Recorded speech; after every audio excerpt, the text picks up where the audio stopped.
बैठिए, तेजी से बैठिए। आज प्रश्नों का टाइम है नहीं। नॉन मेटल समाप्त हो गया था। और कुल कितने प्रश्न है उधर से? क्या 345?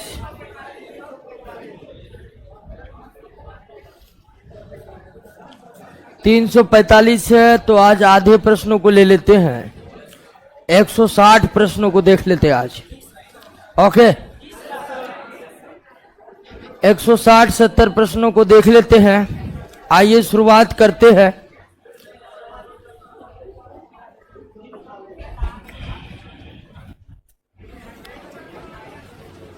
चलिए बिल्कुल आराम से एक एक प्रश्नों का उत्तर पर पहुंचने का प्रयास करेंगे। आइए पहला प्रश्न।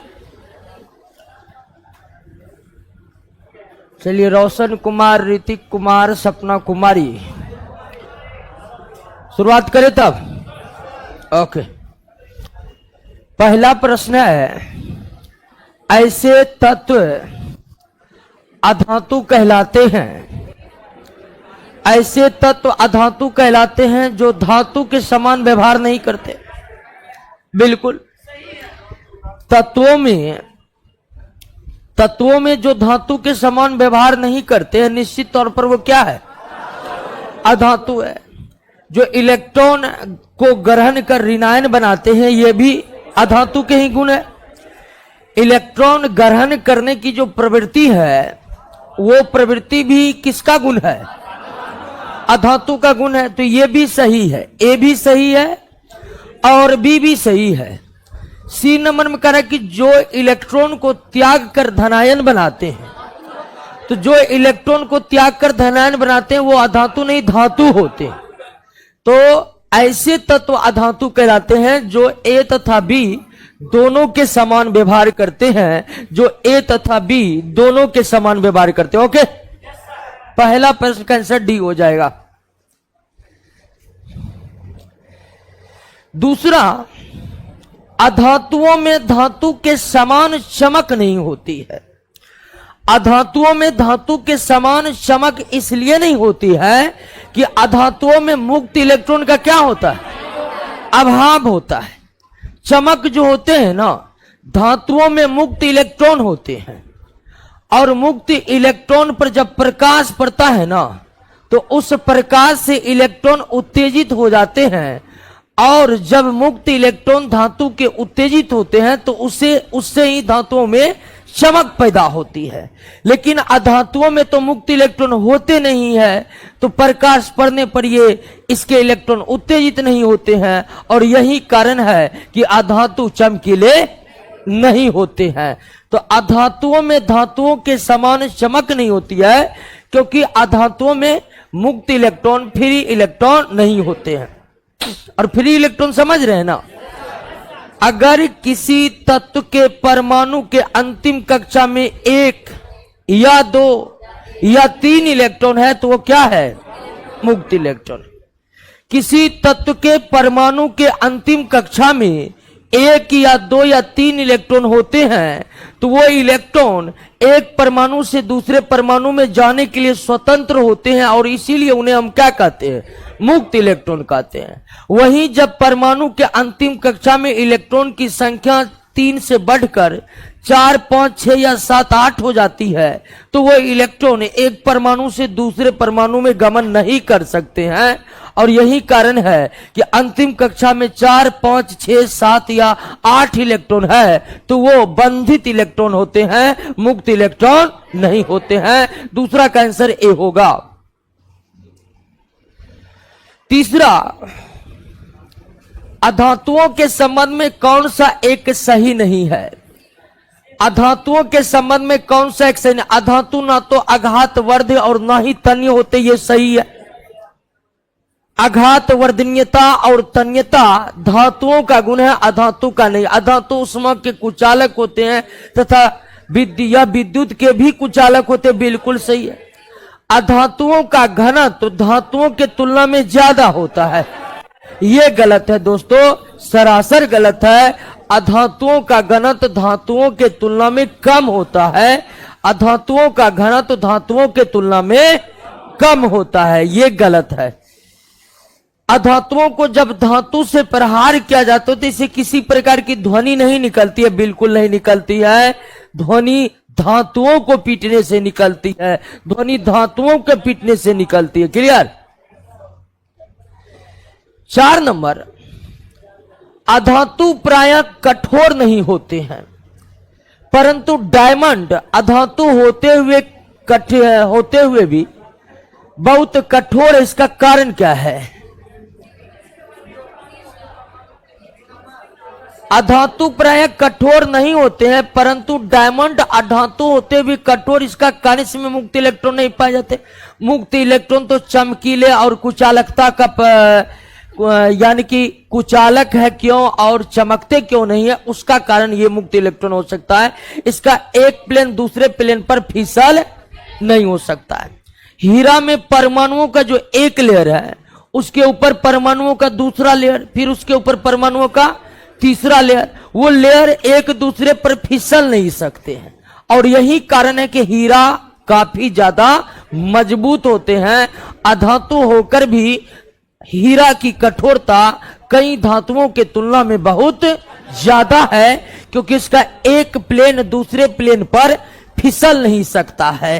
एक प्लेन दूसरे प्लेन पर फिसल नहीं सकता है, यानी कि परमाणुओं के एक लेयर पर हीरा के परमाणुओं का जो दूसरा लेयर है वो फिसल नहीं सकता है। ओके, नेक्स्ट,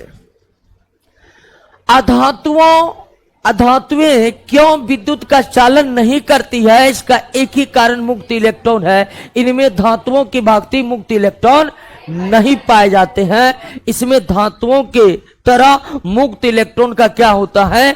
अभाव होता है। और यही कारण है कि अधातु विद्युत का भी और उष्मा का भी दोनों का क्या होता है? कुचालक होता है। तो अधातुएं क्यों विद्युत का चालन नहीं करती है? क्योंकि इनमें धातुओं की भांति मुक्त इलेक्ट्रॉन नहीं पाए जाते हैं। इनमें धातुओं की भांति मुक्त इलेक्ट्रॉन नहीं पाए जाते। नेक्स्ट, निम्नलिखित में किस पदार्थ के साथ अधातु की रासायनिक अभिक्रिया नहीं होती है? तो जल के साथ।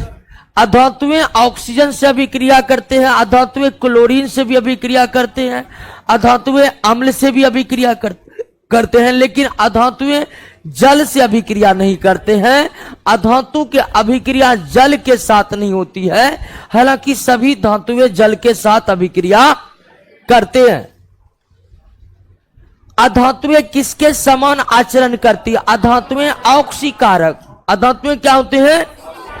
ऑक्सीकारक वे पदार्थ होते हैं जो दूसरे पदार्थ का ऑक्सीकरण कराते हैं, दूसरे पदार्थ का ऑक्सीकरण कराते हैं। एक क्वेश्चन है, डायमंड मेटल है या नॉन मेटल? डायमंड कार्बन है, कार्बन और नॉन मेटल है, डायमंड नॉन मेटल है। 8 नंबर, अधातुएं ऑक्सीजन के साथ संयोग करके अम्लीय ऑक्साइड बनाती है। बिल्कुल, धातु ऑक्सीजन के साथ संयोग करके क्षारीय ऑक्साइड बनाती है और अधातु ऑक्सीजन के साथ अभिक्रिया करके अम्लीय ऑक्साइड बनाती है। अधातुएं कभी भी क्षारीय ऑक्साइड नहीं बनाती है, यह भी सही है। क्षारीय ऑक्साइड का निर्माण धातुओं के द्वारा होता है। क्षारीय ऑक्साइड का निर्माण धातुओं के द्वारा होता है। दोस्तों, दोनों कथन सही है। नेक्स्ट, निम्नलिखित में कौन अधातु है? क्लोरीन। क्लोरीन अधातु है, क्यों? तो ये गैस है। क्या है?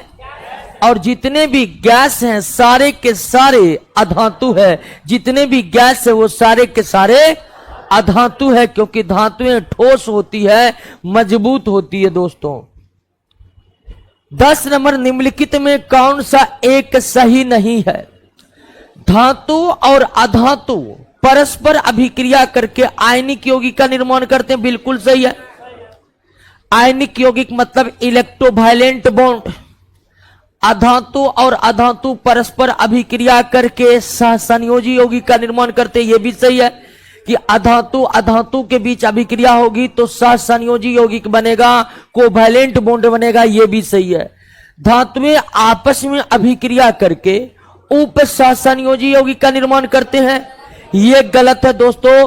धातुएं आपस में अभिक्रिया, आप एल्युमिनियम और जिंक के बीच अभिक्रिया नहीं करवा सकते हैं, क्योंकि एल्युमिनियम और जिंक जो है ये दोनों धातु है और धातु आपस में अभिक्रिया नहीं करते हैं, धातु आपस में अभिक्रिया नहीं करते। नेक्स्ट, निम्नलिखित में किसका द्रव्यनांक तथा क्वथनांक सार्वधिक है? सब इसमें दोस्तों, सब इसमें नॉन मेटल है, लेकिन नॉन मेटलों में हीरा और ग्रेफाइट का जो मेल्टिंग बॉइलिंग पॉइंट होता है वो सबसे ज्यादा होता है। ऑप्शन में आपका ग्रेफाइट है। हीरा का भी द्रव्यनांक और क्वथनांक धातुओं के तुलना में ज्यादा होते, धातुओं के तुलना में ज्यादा होते हैं। निम्नलिखित में कौन ना तो अम्लीय है न ही क्षारीय? जो ना तो अम्लीय होते न ही क्षारीय होते हैं वह क्या होते हैं? उदासीन होते हैं। तो इस प्रश्न को इस तरह से भी पूछा जा सकता है कि निम्नलिखित में कौन उदासीन है? निम्नलिखित में कौन उदासीन है? तो carbon monoxide, nitrous oxide, nitric oxide, ये सारे के सारे क्या हैं? उदासीन है, यानी कि ना तो अम्लीय है ना तो क्षारीय है। उदासीन है, ना तो अम्लीय है ना तो क्षारीय है, यानी कैसे है? उदासीन है। कार्बन मोनोऑक्साइड उदासीन है, नाइट्रस ऑक्साइड उदासीन है, नाइट्रिक ऑक्साइड भी उदासीन है। निम्नलिखित में कौन गैस जल में घुलकर अम्लीय विलयन बनाती है? तो धातु का ऑक्साइड क्षारीय, अधातु का ऑक्साइड अम्लीय, और यहां पर कार्बन डाइऑक्साइड ये अधातु के ही ऑक्साइड है और ये अधातु का ऑक्साइड है, तो निश्चित तौर पर इसकी प्रकृति क्या होगी? अम्लीय होगी।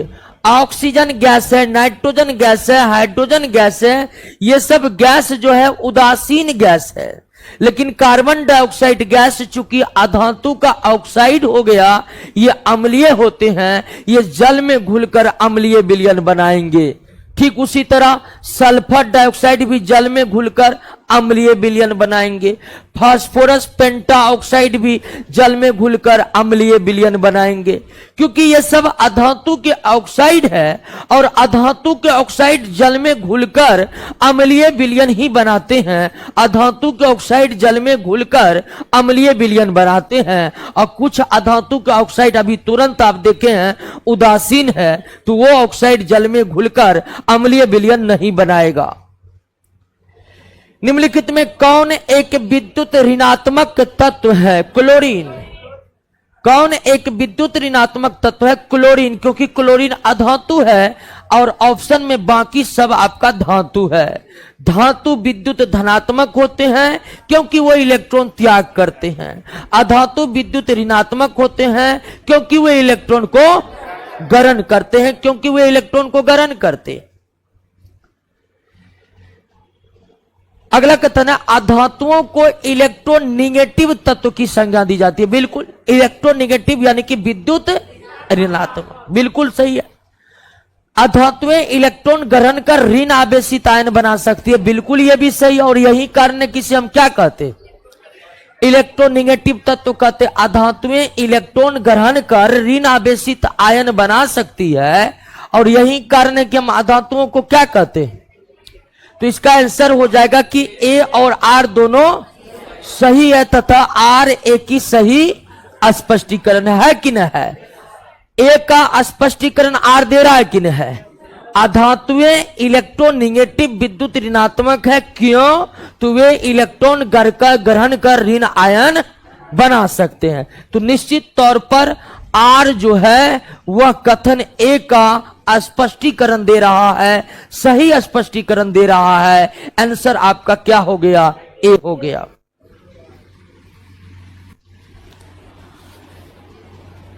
निम्नलिखित कथनों पर विचार करिए। निम्नलिखित कथन, हाइड्रोजन का आविष्कार हेनरी कैवेंडिश ने किया था।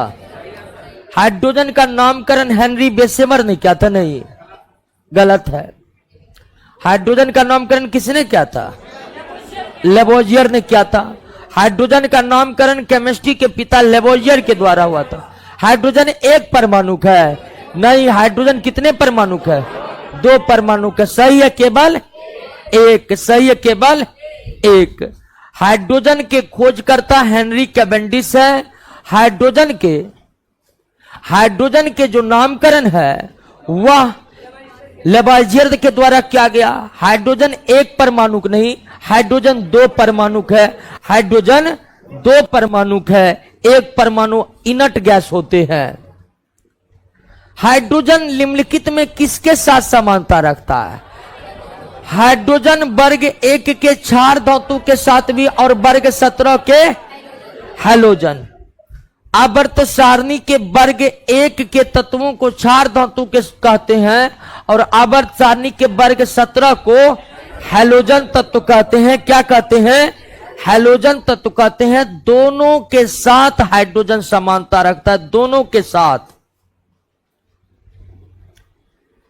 प्रयोगशाला में दानेदार जस्ता और तनु सल्फ्यूरिक अम्ल के बीच अभिक्रिया कराने पर कौन गैस बनता है? Hydrogen gas. ये हाइड्रोजन गैस बनाने की प्रयोगशाला विधि है, ठीक है ना। हाइड्रोजन बनाने की जो प्रयोगशाला विधि है वो यही है, बताए हुए हैं कि दानेदार जस्ता पर जब तनु सल्फ्यूरिक अम्ल प्रवेश किया जाता है तब उनके बीच अभिक्रिया होने पर हाइड्रोजन गैस का निर्माण होता है। जब जस्ते की प्रक्रिया तनु सल्फ्यूरिक अम्ल के बदले शांत सल्फ्यूरिक अम्ल से कराया जाए तो हाइड्रोजन गैस न बनकर क्या बनने लगता है?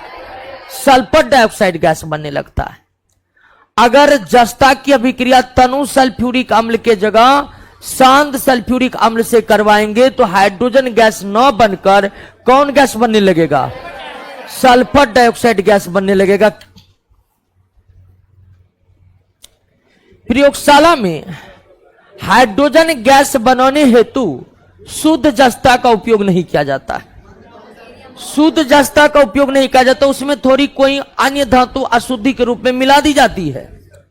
शुद्ध जस्ते का इस्तेमाल इसलिए नहीं करता है कि शुद्ध जस्ता काफी मंद गति से अभिक्रिया करता है। शुद्ध जस्ता तनु सल्फ्यूरिक अम्ल के साथ काफी मंद गति से अभिक्रिया करता है, तो हाइड्रोजन की भी प्राप्ति हमें बहुत मंद गति से होगी। अब वहीं जस्ता में थोड़ा सा अशुद्धि मिला देते हैं, जस्ता में थोड़ा सा अशुद्धि मिला देते हैं, तब अभिक्रिया मध्यम गति से होने लगती है और हमें हाइड्रोजन बहुत तेजी के साथ प्राप्त होने लगता है।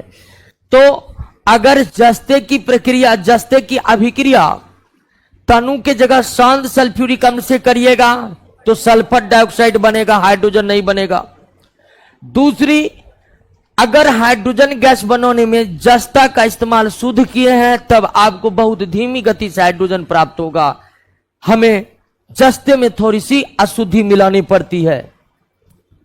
सबसे हल्का तत्व हाइड्रोजन है, बिल्कुल। हाइड्रोजन का वजन मात्र 1 mu होता है, तो यह सबसे हल्का है। और चूंकि हाइड्रोजन तत्व के साथ साथ गैसीय तत्व है तो इसीलिए सबसे हल्का गैस भी कह सकते, इसे आप सबसे हल्का गैस भी कह सकते हैं। तो 1 और 2 दोनों सही है, 1 और 2 दोनों सही है। हाइड्रोजन के संबंध में निम्न में कौन सा एक सही नहीं है? हाइड्रोजन रंगहीन, गंधहीन, स्वादहीन है। ये देखिए, यह जल में अत्यधिक विलेय है। कोई भी गैस जल में अत्यधिक विलेय, गैस मतलब तत्व, जो गैस है तत्व ऐसे तत्व जो गैस है, जैसे क्लोरीन हो गया, फ्लोरीन हो गया, हाइड्रोजन हो गया, नाइट्रोजन हो गया, ऑक्सीजन हो गया, ठीक है। तो जो भी तत्व गैसीय अवस्था में है वह जल में अत्यधिक विलेय नहीं होते हैं, बल्कि उन्हें दाब लगाकर जल में घुलाना पड़ता है, दाब लगाकर जल में घुलाना पड़ता है। हाइड्रोजन को वायु में जलाने पर जल का निर्माण होता है। अगर हाइड्रोजन को हम वायु में जलाएंगे तो किसका निर्माण होगा? जल का निर्माण होगा और भारी परिमाण में हमें ऊर्जा की प्राप्ति होगी अथवा उष्मा की प्राप्ति होगी। नेक्स्ट, हाइड्रोजन के ऑक्साइड, हाइड्रोजन का ऑक्साइड जल है, हाइड्रोजन का ऑक्साइड, और यह जल क्या होते हैं? उदासीन होते हैं। यह जल क्या होते हैं? उदासीन होते हैं। हाइड्रोजन का ऑक्साइड मतलब हाइड्रोजन ऑक्सीजन का यौगिक और वो जल है दोस्तों, जल उदासीन है। अतितप्त भाप को जब लौह चूर्ण के साथ अभिक्रिया कराते हैं तो हाइड्रोजन गैस प्राप्त होता है। कौन गैस? हाइड्रोजन गैस प्राप्त होता है। अतितप्त भाप को जब हम लौह चूर्ण से अभिक्रिया कराते हैं तो हमें हाइड्रोजन गैस प्राप्त होता है। यह हाइड्रोजन गैस बनाने की व्यापारिक विधि है। लाल तप्त कोक के ऊपर अतितप्त भाप, कोक यानी कि कार्बन, और इस पर अतितप्त भाप अगर देते हैं तो क्या बनता है? जल गैस बनता है। लाल तप्त कोक के ऊपर अतितप्त भाप प्रवाहित करने पर कार्बन मोनोऑक्साइड और हाइड्रोजन का मिश्रण प्राप्त होता है, और कार्बन मोनोऑक्साइड हाइड्रोजन के मिश्रण को क्या कहते हैं?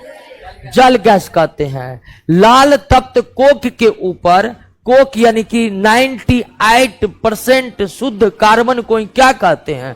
कोक कहते हैं। यानी कोक का 98% कार्बन होता है।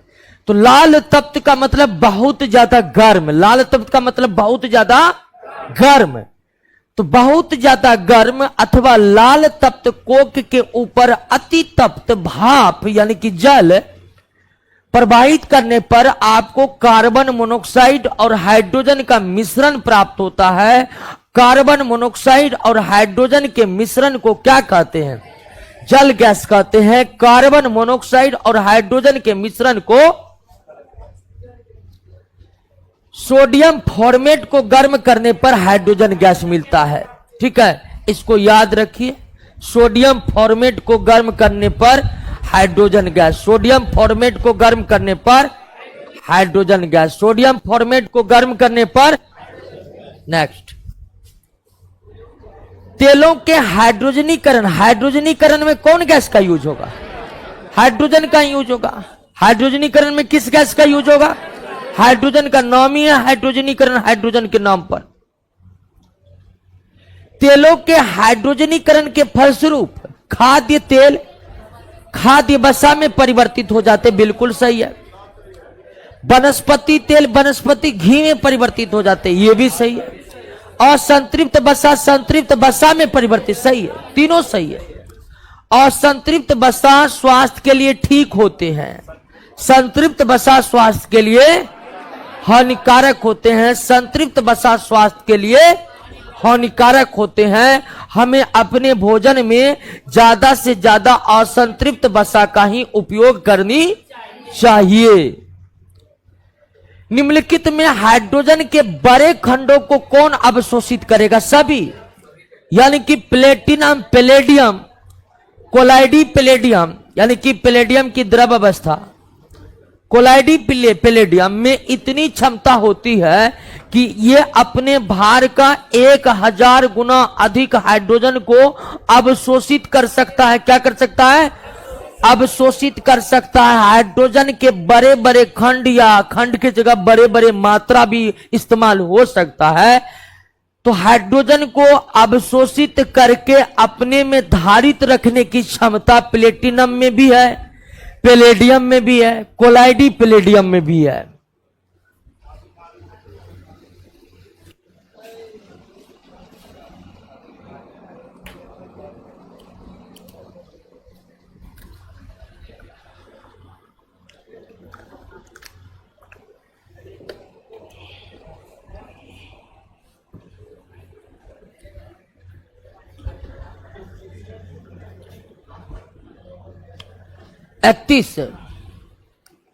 पैलेडियम तथा प्लेटिनम के समान धातुएं विशेष परिस्थितियों में हाइड्रोजन का बहुत अधिक आयतन अवशोषित कर लेती है।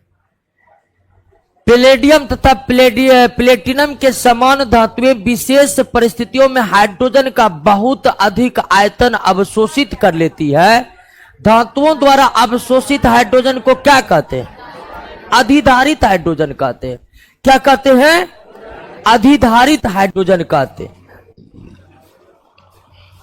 नेक्स्ट, निम्नलिखित कथनों पर विचार कीजिए, सही कथन का चयन कीजिए। प्लेटिनम एवं पैलेडियम जैसी धातुएं हाइड्रोजन के पर्याप्त मात्रा को अधिधारित कर सकती है। बिल्कुल, ये पिछले प्रश्न में हम देखें, ये सही है।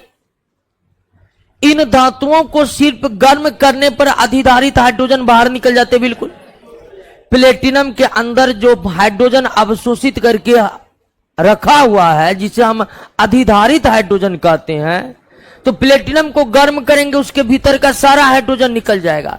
पैलेडियम को गर्म करेंगे, उसके भीतर का सारा हाइड्रोजन निकल जाएगा। तो ये बिल्कुल सही है कि प्लेटिनम एवं पैलेडियम जैसे कुछ धातुएं हाइड्रोजन के पर्याप्त मात्रा को अधिधारित कर सकती है, और गर्म करने पर यह अधिधारित हाइड्रोजन तुरंत क्या सकते हैं? बाहर आ सकते हैं। अधिधारित हाइड्रोजन साधारण हाइड्रोजन के तुलना में कम क्रियाशील होते हैं। यह गलत है दोस्तों, 2 भी सही है लेकिन 3 गलत है। जो अधिधारित हाइड्रोजन होते हैं वो साधारण हाइड्रोजन से ज्यादा भी क्रियाशील होते हैं, साधारण हाइड्रोजन से ज्यादा भी क्रियाशील होते हैं। तो तीसरा कथन गलत है। सही कथन है 1 और 2। सही कथन है 1 और 2। भविष्य का ईंधन किसे कहते हैं? हाइड्रोजन को कहते हैं। भविष्य का ईंधन किसे कहते हैं? हाइड्रोजन भविष्य का ईंधन है। नेक्स्ट, हाइड्रोजन को भविष्य का ईंधन क्यों कहा जाता है? हाइड्रोजन को भविष्य का ईंधन कहने के 3 कारण आपको बताए थे। हाइड्रोजन का ऊष्मीयमान सबसे अधिक होने के कारण कम हाइड्रोजन के खपत से ही अत्यधिक ऊर्जा प्राप्त की जा सकती है। यह पहला कारण कि सभी ज्ञात ईंधनों में सबसे ज्यादा ऊष्मीयमान किसका है? हाइड्रोजन का। हाइड्रोजन के वायु में जलने से उत्पाद के रूप में सिर्फ जल बनता है। बिल्कुल सही। हाइड्रोजन को हवा में जलाने पर जल बनता है। तो धुएं की जो समस्या है जीवाश्म ईंधन पेट्रोल डीजल के साथ, वो भी समस्या हाइड्रोजन में आने वाली नहीं है। अतः हाइड्रोजन के जलने से पर्यावरण में किसी प्रकार के प्रदूषण फैलने की आशंका नहीं है। तो दूसरा यानी कि बी भी सही है। हाइड्रोजन भविष्य का ईंधन क्यों है, इसके संदर्भ में ए भी सही है और इसके संदर्भ में बी भी सही है। हाइड्रोजन गैस का सबसे बड़ा स्रोत जल है। बिल्कुल, जल का विद्युत अपघटन करेंगे, हाइड्रोजन और ऑक्सीजन की प्राप्ति होगी, जो एक नवीकरणीय प्राकृतिक संसाधन है। बिल्कुल, पृथ्वी के 70% भागों पर जल फैला हुआ है। जल का हम बहुत ज्यादा इस्तेमाल करेंगे भी तो कोई दिक्कत नहीं है। इनमें से सभी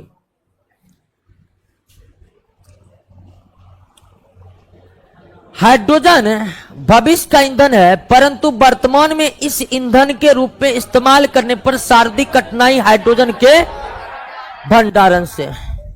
वर्तमान में हाइड्रोजन का उपयोग बहुत ज्यादा नहीं हो रहा है क्योंकि हाइड्रोजन के भंडारण में असुविधा है। और हाइड्रोजन के भंडारण में दिक्कत क्या है? तो हाइड्रोजन के भंडारण में दिक्कत यह है कि हाइड्रोजन बहुत ही अभिक्रियाशील धातु है, सॉरी अधातु है। हाइड्रोजन बहुत ही अभिक्रियाशील अधातु है, इसलिए उसके भंडारण में दिक्कत आ रही है। जल एक उत्कृष्ट विलायक है। विलायक मतलब अपने में घोलने वाला, और जल उत्कृष्ट विलायक नहीं है। जल को हम लोग यूनिवर्सल सॉल्वेंट भी बोलते हैं। जल को हम लोग यूनिवर्सल सॉल्वेंट भी बोलते हैं। इसका कारण यह अत्यधिक ध्रुवीय है, अत्यधिक ध्रुवीय है। अत्यधिक ध्रुवीय यानी कि पोलर यौगिकों की विशेषता हो जाती है कि उसमें बहुत से अधिक पदार्थ घुल सकता है, बहुत से अधिक पदार्थ घुल सकता है। निम्नलिखित में कौन एक सही नहीं है? निम्नलिखित में कौन सा एक सही नहीं है? 0 डिग्री सेल्सियस पर द्रव जल का घनत्व बर्फ के घनत्व से अधिक होता है। बिल्कुल, जल का घनत्व बर्फ के घनत्व से अधिक होता है। यही कारण है कि बर्फ जल पर तैरता है। यही कारण है कि बर्फ जल पर 60 डिग्री सेल्सियस पर जल का घनत्व तो अधिकतम होता है। बिल्कुल ये भी सही है। और सी नंबर आपका क्या है? 4 डिग्री सेल्सियस पर जल का आयतन अधिकतम होता है, ये गलत है। 4 डिग्री पर घनत्व तो अधिकतम, आयतन न्यूनतम।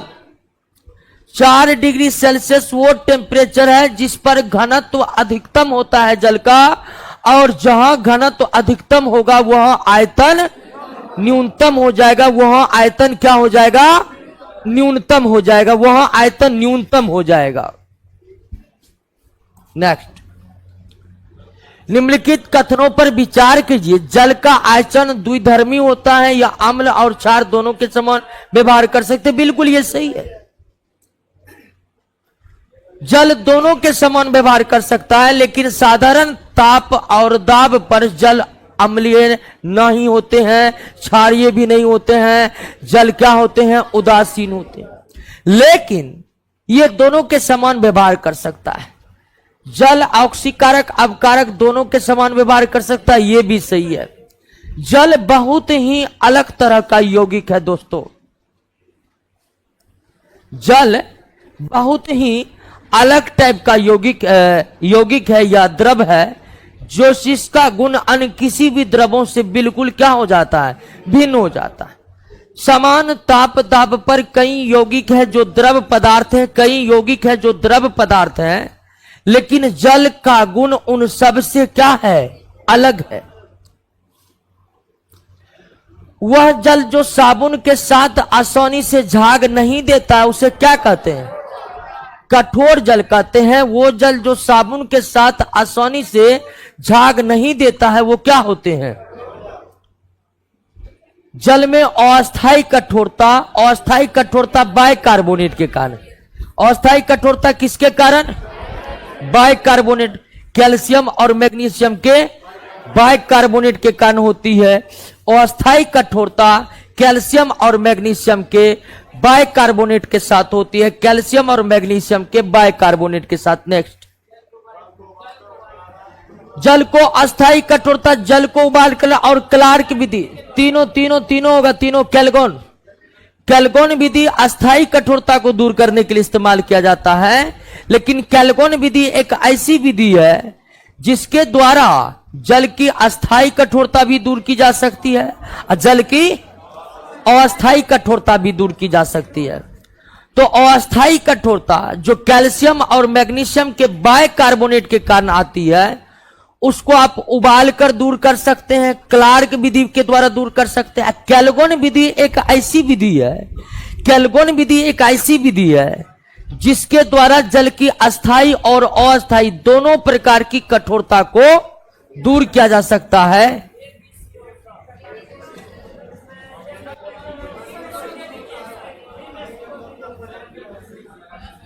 एक मिनट, जल की अस्थायी कठोरता किस प्रकार दूर किया जा सकता है? कैल्गोन विधि के बारे में पढ़िए तो एक बार नोट में।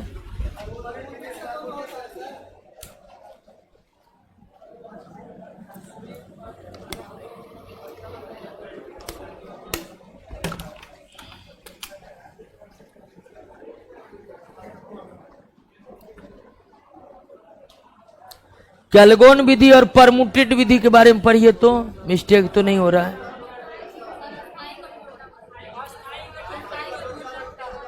अस्थायी कठोरता कैल्गोन विधि से दूर होता है? नहीं ना, अस्थायी कठोरता। अब परमुटेड विधि से दोनों कठोरता दूर होती है। अच्छा, तो मतलब हाँ, तो तब इसका आंसर डी होगा। यानी कैल्गोन विधि के बारे में बताए थे ना कि दोनों, ये नहीं, कैल्गोन की जगह परमुटित होगा। परमुटित विधि वह विधि है जिसके द्वारा अस्थायी और अस्थायी कठोरता दोनों दूर हो सकते हैं, कि नहीं? सही है कि नहीं? तो कैल्गोन नहीं होगा दोस्तों, सुधार कर लीजिए। कैल्गोन विधि द्वारा केवल अस्थायी कठोरता दूर हो सकती है। कैल्गोन विधि के द्वारा केवल अस्थायी कठोरता दूर हो सकती है। परमुटित विधि एक ऐसी विधि है, परमुटित विधि एक ऐसी विधि है जिससे अस्थायी और अस्थायी दोनों प्रकार की कठोरता दूर हो सकती है। जल की अस्थायी कठोरता तो तीनों विधि से, सोडा विधि, कैल्कोन विधि, परमुटिट विधि, ये तीनों ही विधि अस्थायी कठोरता दूर करने के लिए ही होगा। तीनों ही विधि अस्थायी कठोरता दूर करने के लिए ही होगा। निम्नलिखित में किस विधि द्वारा जल की अस्थायी अस्थायी दोनों प्रकार किस में? परमुटिट। दोनों प्रकार की कठोरता किस विधि से दूर हो सकती है? परमुटिट विधि से दूर हो सकती है, परमुटिट विधि से दूर हो सकती है। नेक्स्ट, हाइड्रोजन कितने समस्थानिक है? 3, प्रोटियम, ड्यूटेरियम और ट्राइटियम। प्रोटियम को हम हाइड्रोजन भी कहते हैं। तो हाइड्रोजन की समस्थानिकों की संख्या 3 है। हाइड्रोजन के समस्थानिकों की संख्या, हाइड्रोजन के किस समस्थानिक को भारी समस्थानिक कहते हैं? ड्यूटेरियम को। ड्यूटेरियम को।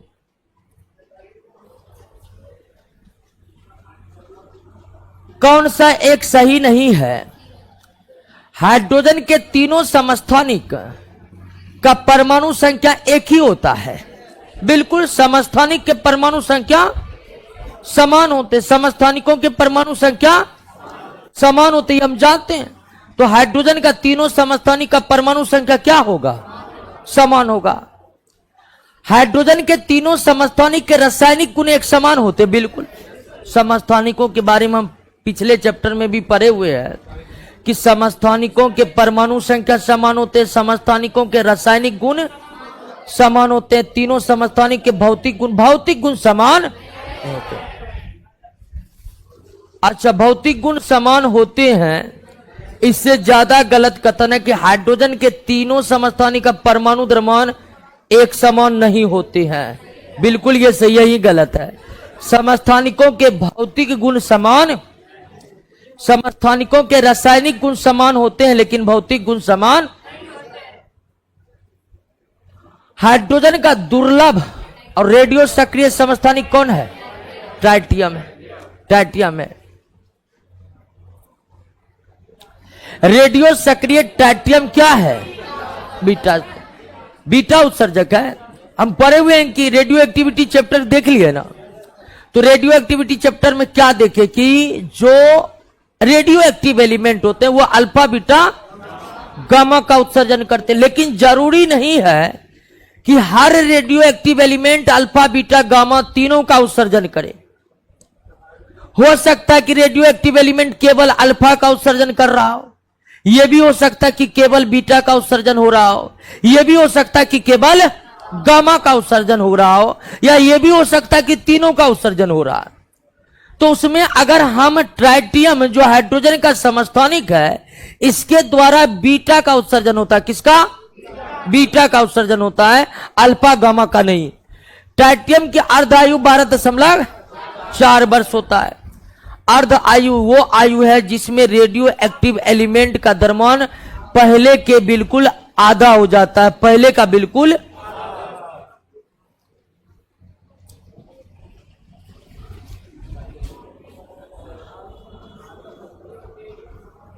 भारी जल को प्राप्त किया जाता है। भारी जल के विद्युत अपघटन से ड्यूटेरियम प्राप्त होगा। तो भारी जल के विद्युत अपघटन से ड्यूटेरियम बनाया जाता है। भारी जल के विद्युत अपघटन से ड्यूटेरियम बनाया जाता है। क्लियर? ड्यूटेरियम या भारी हाइड्रोजन का आविष्कार सर्वप्रथम किसके द्वारा किया गया? तीनों ने मिलकर यूरे, ब्रिकवेट और मर्फी तीनों ने मिलकर ड्यूटेरियम का खोज किया था। कौन सी धातु तनु हाइड्रोक्लोरिक अम्ल से अभिक्रिया कर हाइड्रोजन मुक्त नहीं करता? तो ये तांबा है। तांबा उतने अभिक्रियाशील धातु नहीं है, इसीलिए तांबा किसी भी तनु अम्लों से अभिक्रिया नहीं करता है।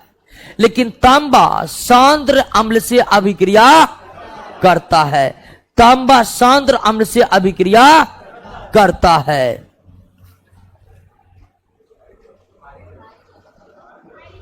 नाभिकीय रिएक्टर मंदक रूप में भारी जल तथा ग्रेफाइट, भारी जल तथा नहीं या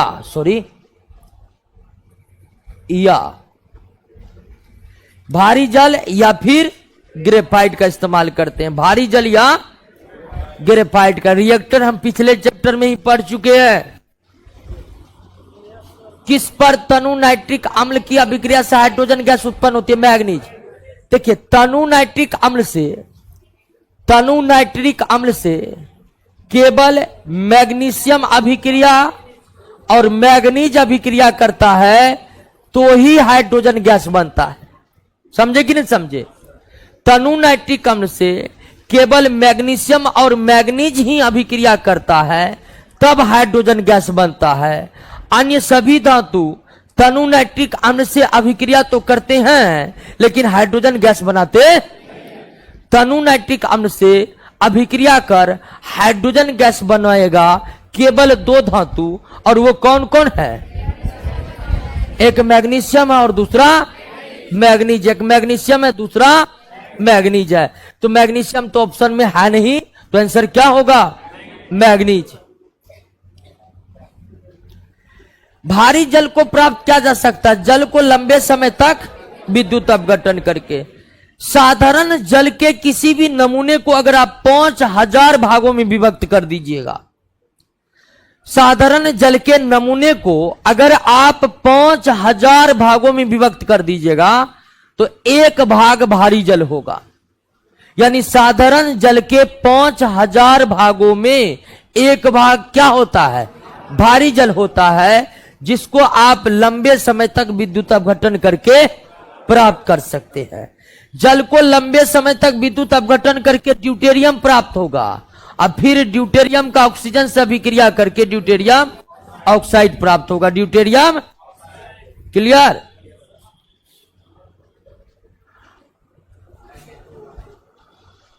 निम्नलिखित में कौन सा ऑक्साइड तनु सल्फ्यूरिक अम्ल से अभिक्रिया करके हाइड्रोजन परऑक्साइड बनाता है? तो यह है सोडियम परऑक्साइड।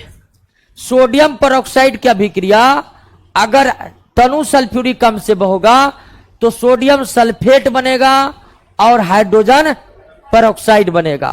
क्लियर? प्रयोगशाला में हाइड्रोजन परऑक्साइड किस प्रकार तैयार की जाती है? प्रयोगशाला में हाइड्रोजन परऑक्साइड प्रयोगशाला में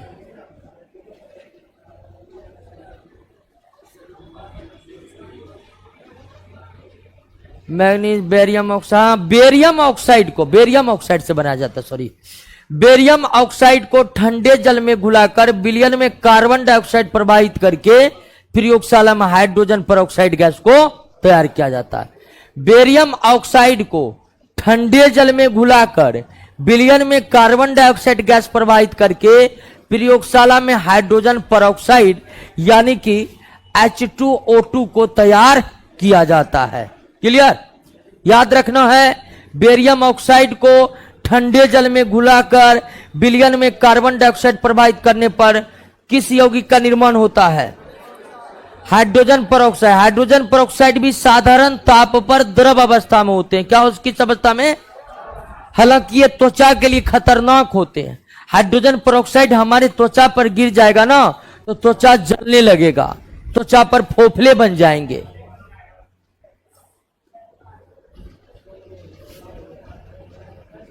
व्यापारिक 10 आयतन H2O2 एक ऐसा विलयन है जिसकी सामर्थ्य लगभग कितनी होती है? 3%। ठीक है, यानी कि मार्केट में जो हाइड्रोजन परऑक्साइड बिकता है तो इसी रूप में बिकता है। मार्केट में जो हाइड्रोजन परऑक्साइड बिकता है वो इसी रूप में बिकता है, और जिसका सामर्थ्य 3% सामर्थ्य का मतलब कि पूरे नमूने में हाइड्रोजन परऑक्साइड की मात्रा कितनी है? 3% है। नेक्स्ट, भारी जल के संबंध में निम्नलिखित कथनों पर विचार कीजिए। भारी जल के संबंध में निम्नलिखित कथनों पर विचार कीजिए। ड्यूटेरियम ऑक्साइड को भारी जल कहा जाता है, बिल्कुल सही है। साधारण जल के तरह भारी जल भी एक रंगहीन द्रव है, बिल्कुल। जिस तरह द्रव दिखता है ना, सॉरी, जिस तरह आपको पानी दिख रहा है ना, सेम टू सेम भारी जल ऐसे ही होता है, भारी जल में कोई रंग नहीं होता है, वो साधारण जल के तरह ही कलरलेस होते हैं। साधारण जल के तरह भारी जल का भी महत्तम घनत्व 4 डिग्री पर होता नहीं, 4 डिग्री से अधिक ताप पर होता है। तो 1 और 2 सही है, लेकिन तीसरा कथन क्या है? गलत है। 4 डिग्री सेल्सियस पर अधिकतम तापमान केवल साधारण जल के होते हैं, भारी जल के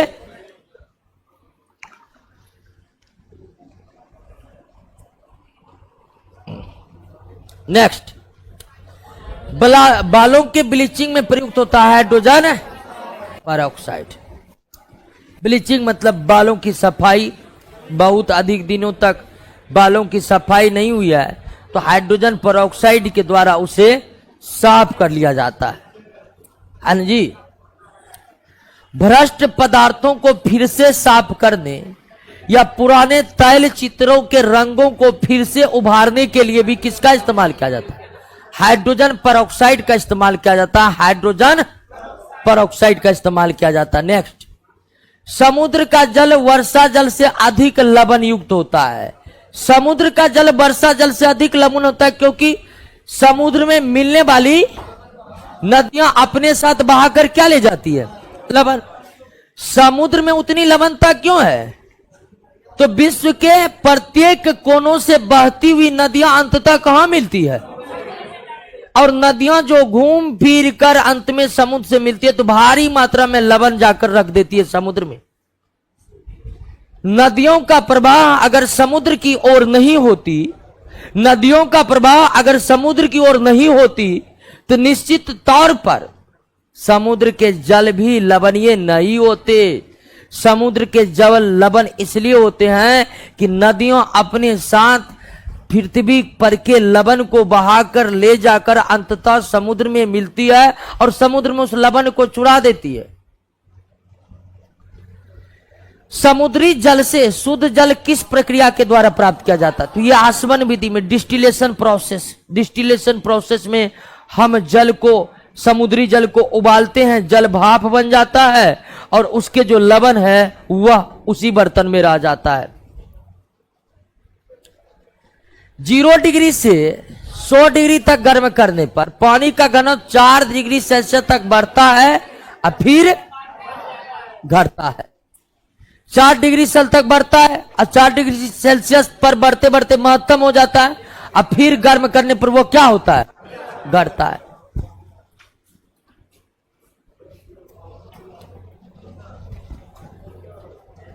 जीरो डिग्री से 100 डिग्री सेल्सियस तक गर्म करने पर पानी का आयतन पहले घटता है, फिर चूंकि 4 डिग्री सेल्सियस पर घनत्व तो अधिकतम होता है, तो अगर 4 डिग्री सेल्सियस तक घनत्व तो बढ़ेगा तो आयतन क्या होगा? घटेगा। घनत्व बराबर होता है द्रव्यमान बटे आयतन। तो अगर हम पिछला सवाल को समझ चुके हैं, पिछला सवाल को समझ चुके हैं कि 0 डिग्री सेल्सियस से 100 डिग्री तक गर्म करने पर पानी का घनत्व 4 डिग्री तक क्या होता है? अब फिर बढ़ता है। तो अगर 4 डिग्री सेल्सियस तक घनत्व बढ़ता है तो 4 डिग्री सेल्सियस तक आयतन क्या होगा और उसके बाद बढ़ेगा। नेक्स्ट, हाइड्रोजन सल्फाइड या हाइड्रोजन क्लोराइड के तुलना में जल का उच्च क्वथनांक होने का कारण क्या है? Hydrogen bond. जल का उच्च क्वथनांक, उच्च द्रव्यमानांक होने का कारण हाइड्रोजन बॉन्ड है।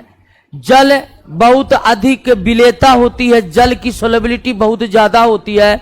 उसका एक कारण पर है कि जल के अणु अत्यधिक ध्रुवीय होते हैं और दूसरा कारण यह है कि जल के अणुओं में हाइड्रोजन बॉन्ड होते हैं।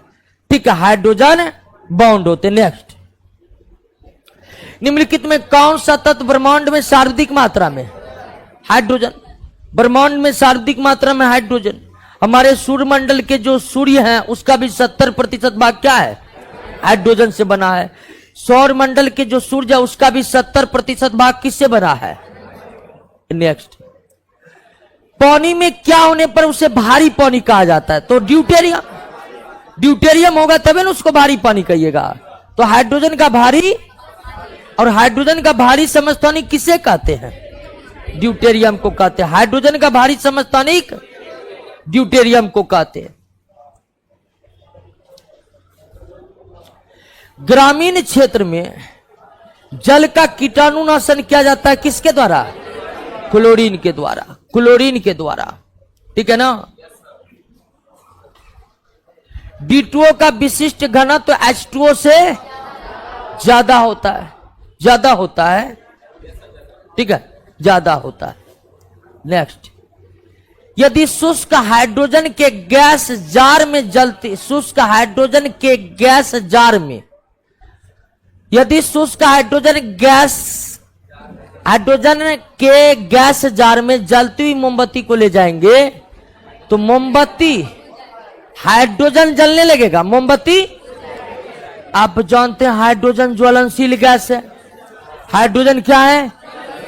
तो हाइड्रोजन जलेगा, और चूंकि वह ऑक्सीजन नहीं है इसीलिए मोमबत्ती बुझ जाएगा। कोई चीज जलेगा किसमें? ऑक्सीजन की उपस्थिति में। लेकिन आप मोमबत्ती को लेकर चल गए हाइड्रोजन गैस में, तो हाइड्रोजन गैस की उपस्थिति में मोमबत्ती नहीं जलेगा, तो मोमबत्ती बुझेगा। और हाइड्रोजन, हाइड्रोजन क्यों जलेगा? चलिए अगला क्वेश्चन, पोटास एलम की उपस्थिति में जल में उपस्थित गंदे पदार्थ नीचे बैठ जाते हैं, गंदे पदार्थ नीचे बैठ जाते हैं। सही है, सही है। पोटास एलम को फिटकिरी भी कहते हैं। पदार्थ में क्लोरीन या विरंजक चूर्ण मिला देने पर जल में उपस्थित हानिकारक जीवाणु नष्ट हो जाते हैं। यह भी सही है।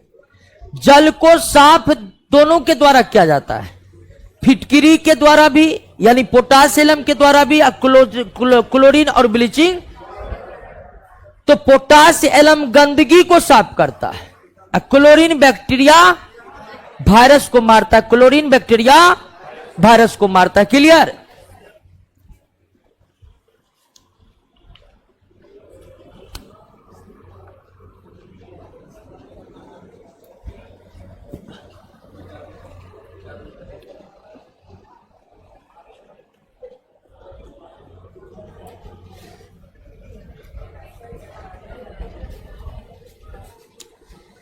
पोटेशियम परमैंगनेट जल को बिल्कुल कीटाणु रहित बना देता है, और क्लोरीन जल को जीवाणु रहित बना देता है। क्या बना देता है? कीटाणु आंख से दिखते हैं। देखिए, एक होता है कीटाणु, एक होता है सूक्ष्म जीव। कीटाणु बड़े बड़े होते हैं और वो आंखों से दिखते हैं, लेकिन जीवाणु विषाणु आंखों से दिखते। तो पोटेशियम परमैंगनेट जो है वह कीटाणु को मारता है, और क्लोरीन ब्लीचिंग पाउडर जो है वो सूक्ष्म जीवों को मारता है, सूक्ष्म जीवों को मारता है। क्लियर? देखिए, ऑनलाइन वाला सब सारा क्वेश्चन पहले से बनाकर रेडी है। बिल्कुल, हाँ बिल्कुल बिल्कुल सारा प्रश्न बनाकर रेडी है, उसके बाद कोई दिक्कत नहीं है, ठीक है ना। क्योंकि कोई प्रश्न छूटेगा आपसे, एक एक प्रश्न आपके नोट में इससे बाहर हो ही नहीं सकता, ठीक है ना। और सारा क्वेश्चन सीरियली है, हाइड्रोजन का क्वेश्चन एक जगह पर है, इसलिए याद करने में बहुत दिक्कत नहीं है। सारा दारोमदार, देखिए एग्जाम निकालने का सारा दारोमदार जो है वह इस पर डिपेंड करता है कि आपको बैठने का हुनर कितना है। घर पर जो है ना, बहुत को देखिएगा 5 घंटा बैठ नहीं पाता, सही बात है। अब बहुत तो इतना है कि 5 घंटा बैठकर फिल्मों नहीं देख पाता, ऐसा भी है, ठीक है ना। तो सबसे जनरल कंपटीशन में टैलेंट का बहुत ज्यादा कहिएगा महत्व है, ऐसा कुछ नहीं है। बैठकर जो सबसे ज्यादा रिवीजन किया वही कंपटीशन का डाउन है, डाउन, ठीक है। इसलिए बैठकर पढ़ने का हुनर पैदा कीजिए। अब कोई 5 घंटा बैठ नहीं सकता लगातार, 3 घंटा लगातार बैठ नहीं सकता है, तो आपको लगता है कि बहुत ज्यादा पढ़ पाएगा? नहीं। तो कम से कम 1 घंटा का शिफ्ट बनाइए, 3 घंटा का, 3 घंटा का कम से कम। अगर बैठना नहीं है 3 घंटा का शिफ्ट बनाइए कि 3 घंटा 6 से 9 मैथ बनाना है, 100 मैथ बना देना। फिर 3 घंटा का शिफ्ट बनाइए कि 3 घंटा में बायोलॉजी का 10 चैप्टर रिवीजन करना है। ठीक है, तो इस तरह का शिफ्ट बनाइए। जिस दिन बैठने का हुनर पैदा हो गया, कंपटीशन कोई बहुत बड़ी बात नहीं है। अभी ये क्वेश्चन करवा रहे हैं, क्वेश्चन आप कर लिए हैं, इससे पहले थ्योरी का एक एक डिस्कशन किए, काफी विस्तार पूर्वक डिस्कशन किए। इसके लिए हमको बहुत सारी अवहेलनाएं भी सुननी पड़ती है कि इतना दिन तक चलते रहता है। ठीक है, इतना दिन तक चलते रहता है, पूछेंगे कि इतना दिन से आप क्या क्या कर रहे हैं, तो बता नहीं पाएगा ठीक से। लेकिन प्रश्न करवा दिए, लेकिन आप बैठकर बार बार रिवीजन नहीं करिएगा तो यही समझा हुआ चीज परीक्षा में आपसे गलत हो जाएगा, हो जाएगा। अभी तुरंत बताएं, हाइड्रोजन पेरोक्साइड को प्रयोगशाला में कैसे बना जाता है? तो बेरियम ऑक्साइड को जल में घुलाकर कार्बन डाइऑक्साइड गैस प्रवाहित करके। अब इसी को 2-3 बार अगर आप रिवाइजन कर लीजिएगा तो कोई दिक्कत ही नहीं होगा। और 2-3 बार रिवाइजन नहीं करेगा, परीक्षा में बेरियम ऑक्साइड देगा और नीचे में बेरियम हाइड्रोक्साइड देगा। अब धर पर आ जाइएगा कि बेरियम ऑक्साइड है कि हाइड्रोक्साइड है।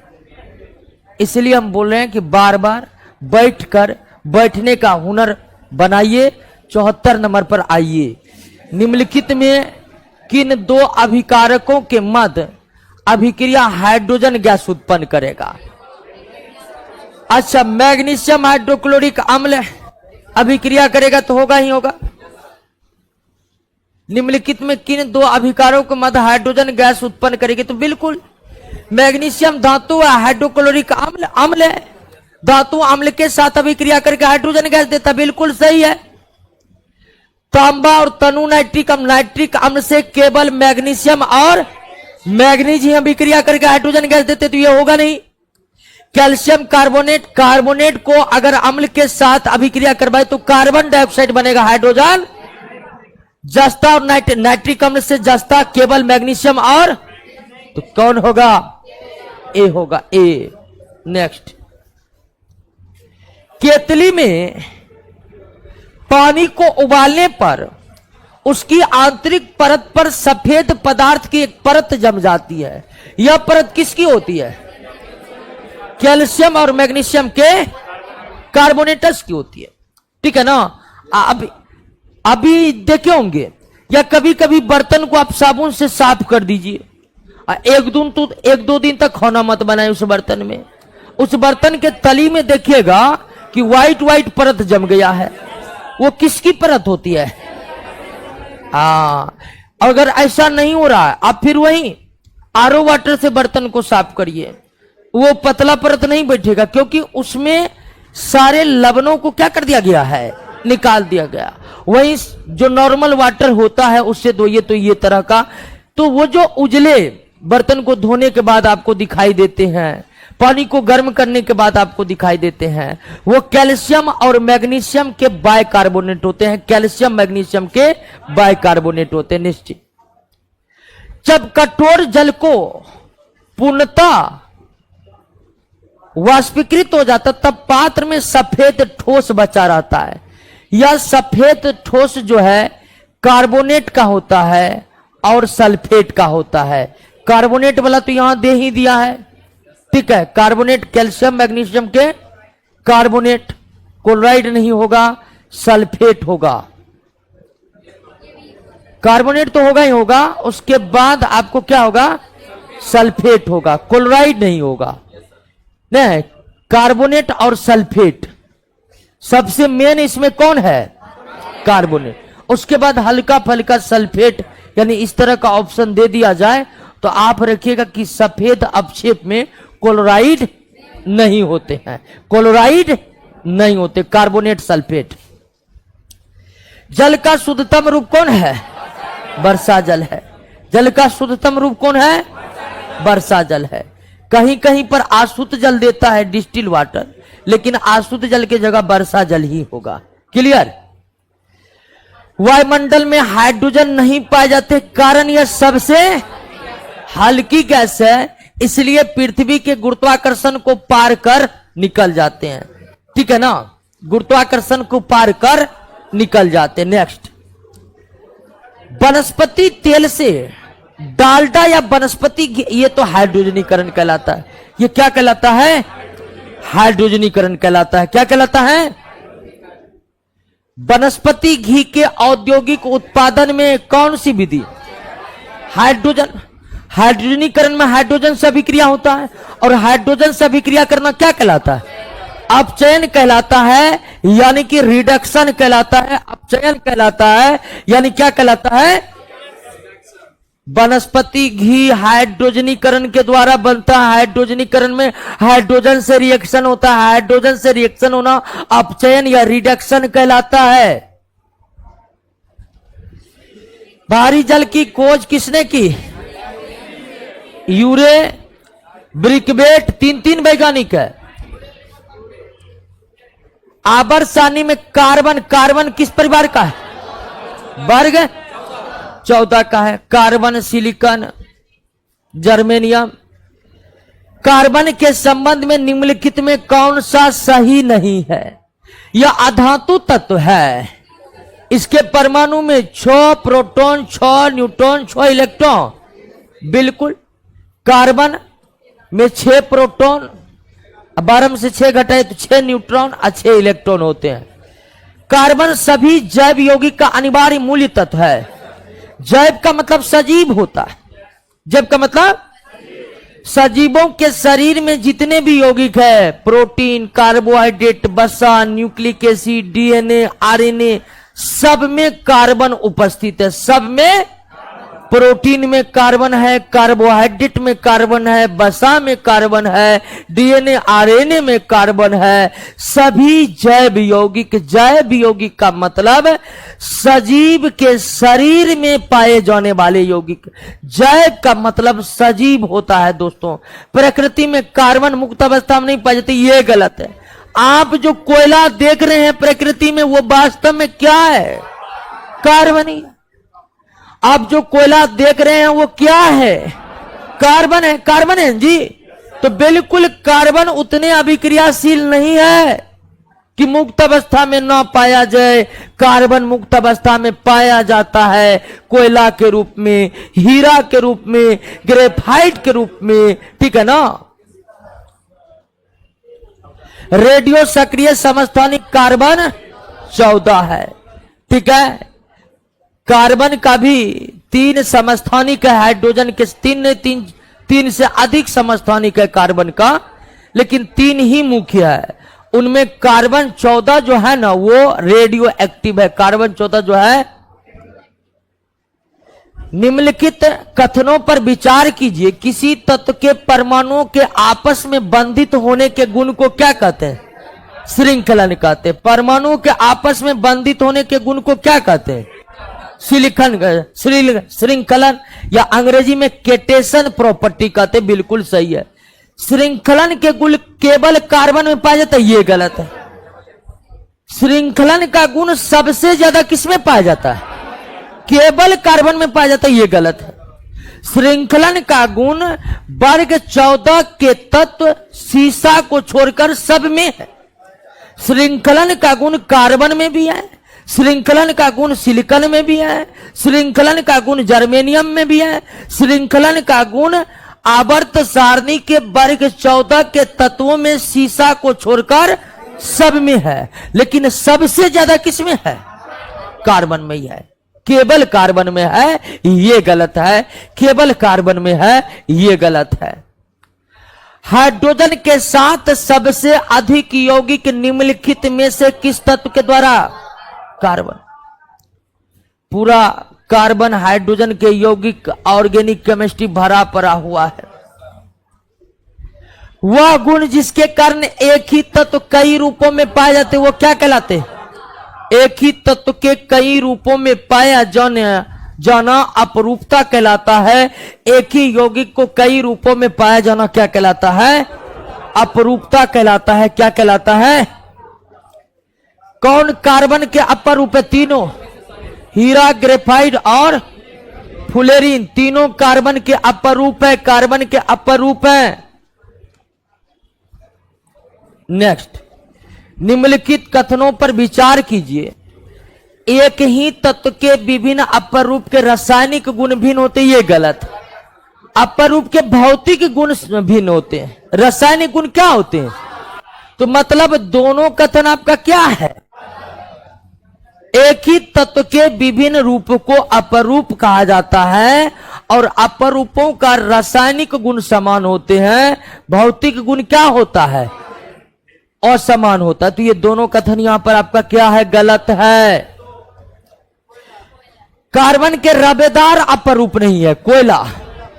कार्बन के रबेदार या क्रिस्टलाइन अपर रूप तीन है, हीरा, ग्रेफाइट और कोयला। उसके बाद चारकोल, कोक, उसके बाद काजल, ये सारे के सारे ये बेरबेदार अपर रूप है।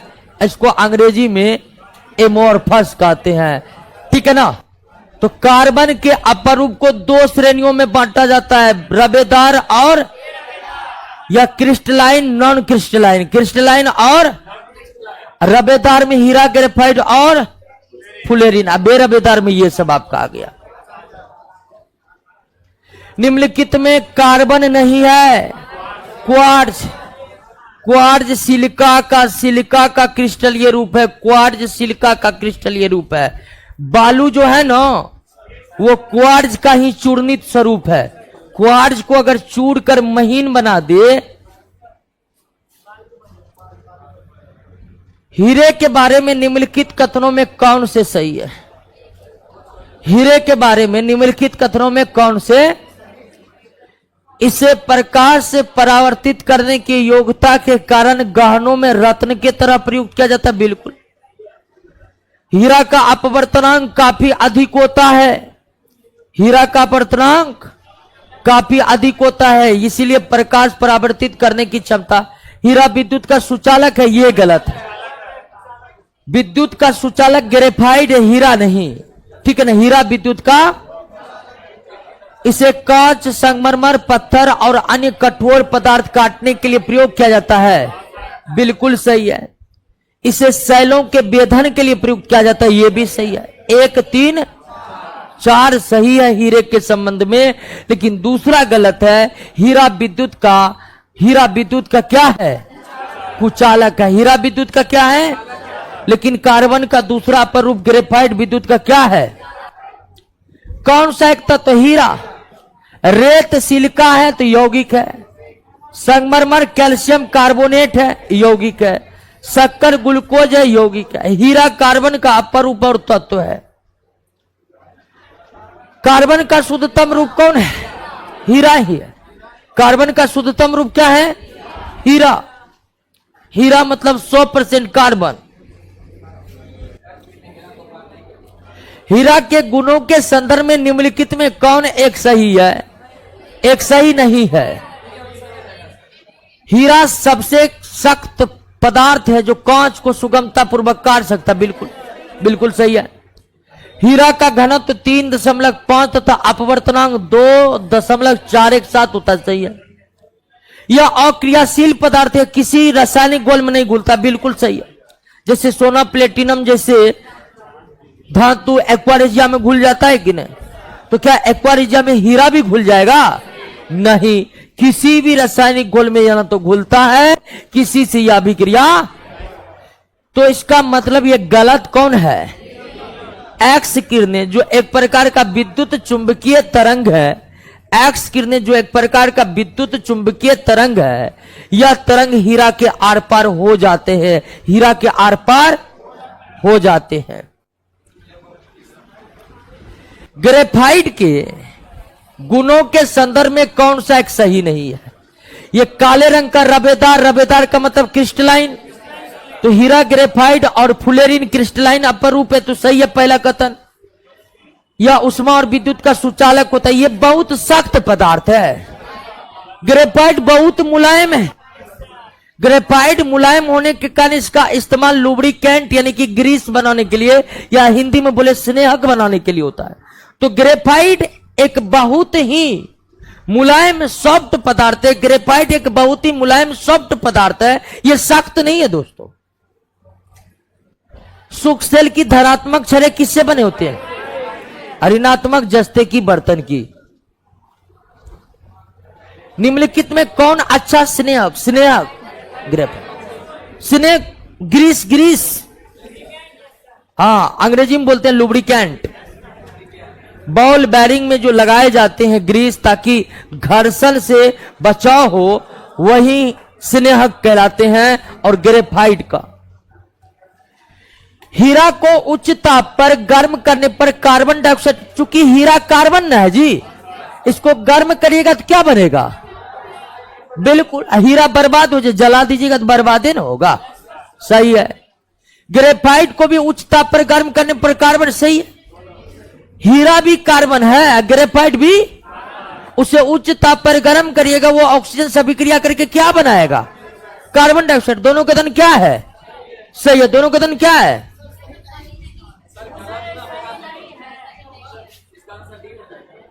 अच्छा सही नहीं है, तब तो इसका आंसर डी हो जाएगा। दोनों का दोनों कथन क्या है? सही है। दोनों का दोनों कथन क्या है दोस्तों? सही है, तो इसका आंसर डी हो जाएगा। ओके। कच्ची चीनी को रंगहीन करने के लिए किसका इस्तेमाल किया जाता है? Animal charcoal. आप गन्ने का रस पिए है ना, काला काला होता है ना, तो चीनी भी बनता है ना गन्ने का रस का, वो भी क्या होता है? लेकिन आपके पास जब आता है तो वो क्या होता है? तो उसकी सफैया की जाती है। सफैया किससे की जाती है? Animal charcoal. एनिमल चारकोल जंतुओं के हड्डी से बनता है, हड्डी से। तो शाकाहारी लोग जो चीनी खाते हैं, सचेत हो जाइए।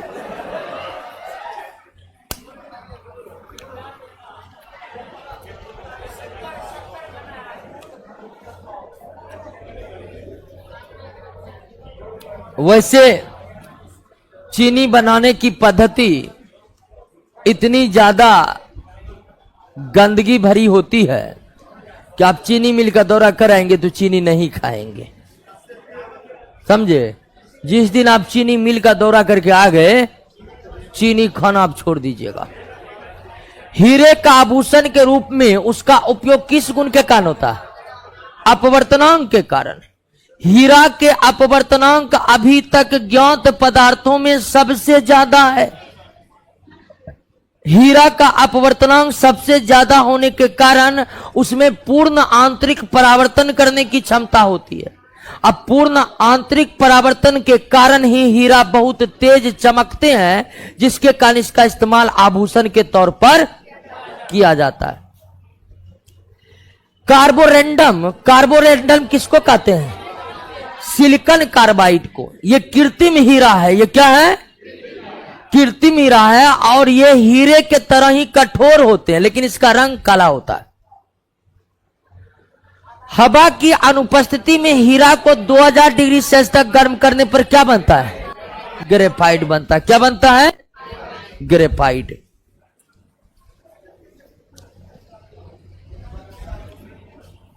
ग्रेफाइट की क्रिस्टलाइन संरचना हेक्सागोनल, ग्रेफाइट सॉरी हाँ हेक्सागोनल। टेट्राहेड्रॉन होता है हीरा का। टेट्राहेड्रॉन किसका होता है? जियोडेसिम डोम फुलेरिन का। जियोडेसिम डोम फुलेरिन का। निम्नलिखित पर विचार कीजिए। लाल तप्त कोक पर जलभास प्रभावित करने पर जल गैस बनता है। लाल तप्त कार्बन पर कार्बन डाइऑक्साइड प्रभावित करने पर कार्बन मोनोऑक्साइड बनता है। ये भी सही है, दोनों सही है, दोनों। लाल तप्त कोक पर वायु प्रवाहित करने पर प्रोड्यूसर गैस बनता है। लाल तप्त कोक पर वायु प्रवाहित करने पर प्रोड्यूसर गैस बनता है। कार्बन मोनोऑक्साइड के गुणों के संदर्भ में निम्नलिखित में कौन एक सही नहीं है? कार्बन मोनोऑक्साइड यहां ये एक दहनशील गैस नहीं, यही गलत है। कार्बन मोनोऑक्साइड एक दहनशील गैस है और यह नीली ज्वाला के साथ जलती है। किस ज्वाला के साथ? नीली ज्वाला के साथ जलने वाली गैस कौन है? Carbon monoxide. कार्बन मोनोऑक्साइड विषाक्तता निम्नलिखित में मुख्यतः किसको प्रभावित करता है? तो रक्त में ऑक्सीजन वहन करने की क्षमता को। रक्त में है, इधर देखो ने जी, उधर क्या देख रहा है? ठीक है,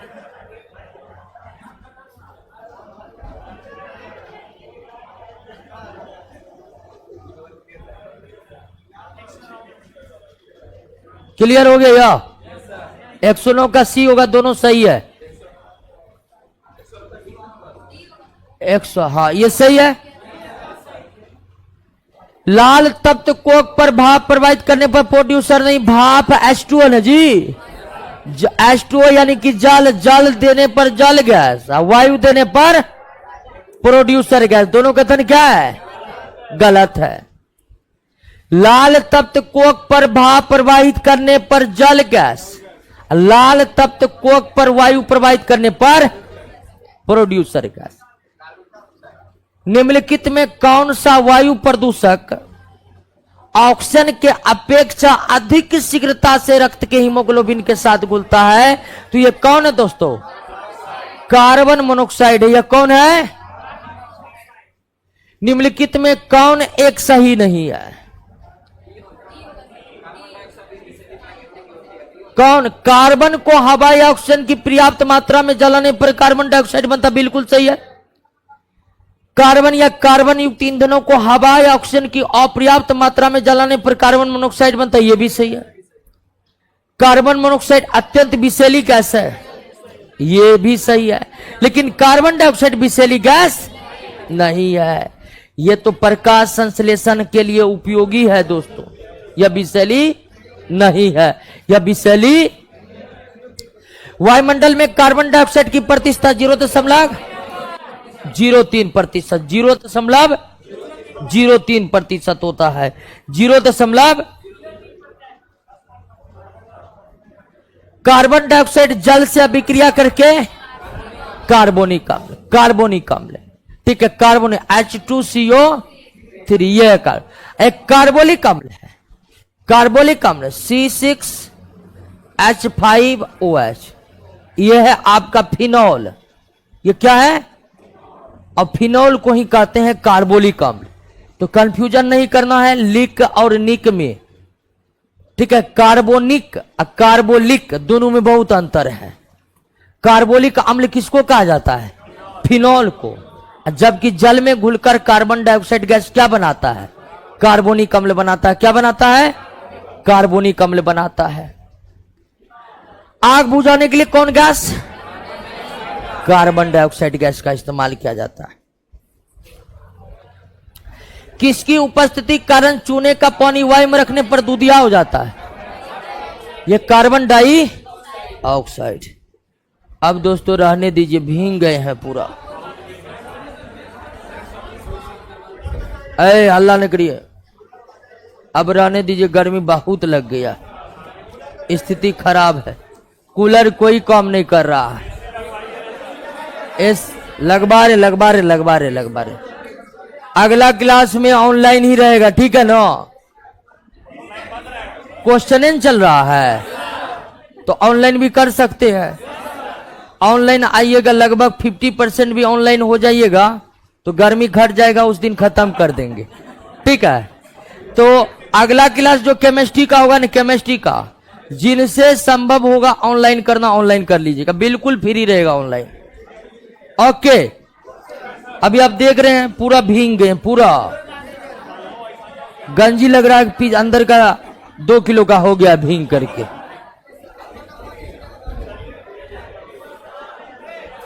मिलते हैं अगले क्लास में। कितना क्वेश्चन हुआ आज? 115 को आज कंठस्थ कर लीजिएगा। और 115 को याद करने के लिए हमको लगता है 1.5 घंटा आपको मात्र बैठना पड़ेगा।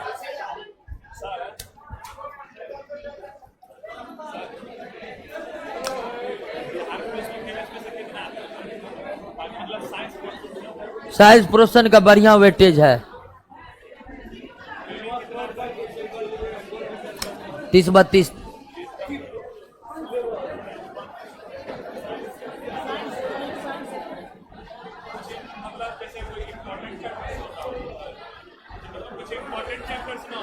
इम्पोर्टेंट चैप्टर क्या है? एक भी क्वेश्चन है तो इम्पोर्टेंट है। इम्पोर्टेंट